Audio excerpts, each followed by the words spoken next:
entrando aqui. Ele traz em suas mãos um cordel de medir. Vejo um homem de branco entrando aqui. Ele traz em suas mãos um cordel de medir.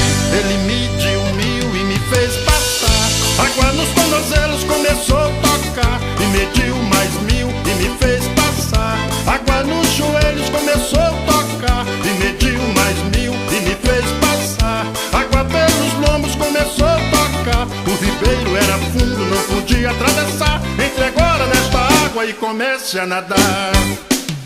Mas ele vai te medir, te medir, te medir, te medir, te medir. Ele vai medir você, mas ele vai te medir, te medir, te medir, te medir, te medir. Ele vai medir você, mas ele vai te medir, te medir, te medir, te medir, te medir.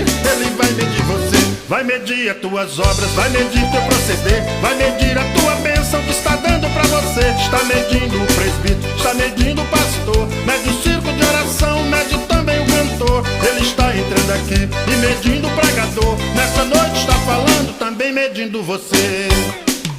Mas ele vai te medir, te medir, te medir, te medir, te medir. Ele vai medir você, mas ele vai te medir, te medir, te medir, te medir, te medir. Ele vai medir você, mas ele vai te medir, te medir, te medir, te medir, te medir. Ele vai medir você.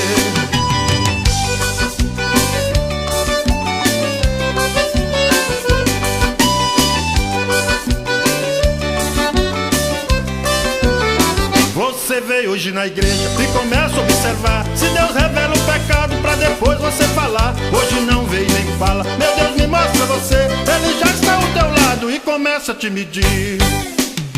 Mas ele vai te medir, te medir, te medir, te medir, te medir. Ele vai medir você, mas ele vai te medir, te medir, te medir, te medir, te medir. Ele vai medir você, mas ele vai te medir, te medir, te medir, te medir, te medir. Ele vai medir você, mas ele vai te medir, te medir, te medir, te medir, te medir.